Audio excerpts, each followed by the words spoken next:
Manusia kanibal masih melekat pada sosok Sumanto. Itu lantaran ia pernah heboh mengonsumsi daging manusia yang ia curi. Sembari menjalani masa tahanan, ia pun tengah menjalani masa rehabilitasi lantaran diduga alami sakit jiwa. Bagaimana kabar Sumanto yang dulu dikenal sebagai manusia kanibal dari Purbalingga? Kini Sumanto sudah tidak lagi kanibal memakan daging manusia. Sumanto kini menekuni agama Islam dan tinggal di Yayasan An-Nur Panti Rehabilitasi dan Klinik Jiwa, Desa Bungkanel, Kecamatan Karanganyar, Purbalingga. Pengasuh yayasan yang baru, Singgi Prakoso, mengatakan sehari-hari Sumanto menekuni hobi baru, yakni olahraga tenis meja.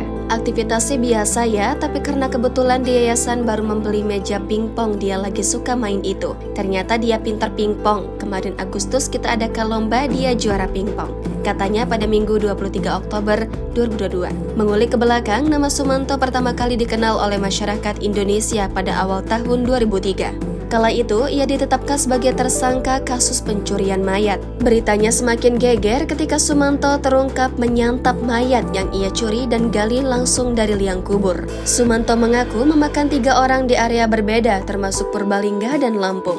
Ketika ditanya alasannya, pria kelahiran 3 Maret itu mengaku terpaksa karena sedang kesusahan ekonomi. Namun, banyak masyarakat Indonesia yang tidak percaya dan menyematkan gelar kanibal kepada Sumanto. Setelah aksinya terbongkar, majelis hakim sempat gamang karena tidak ada satupun pasal yang mengatur tentang tindak kanibalisme. Akhirnya, Sumanto hanya didakwa dengan pasal tentang pencurian dan dipidana 5 tahun penjara.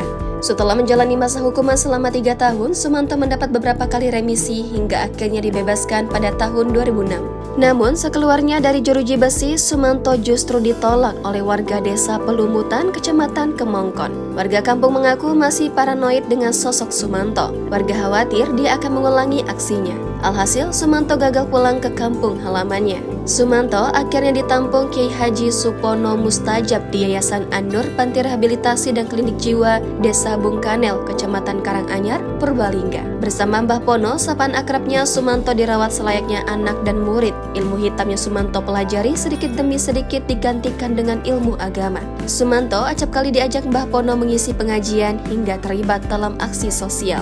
Bahkan di Kompleks Panti Rehabilitasi Bungkanel, Sumanto sudah kembali bergaul dengan masyarakat setempat. Jangan lupa subscribe, share, komen, dan like ya!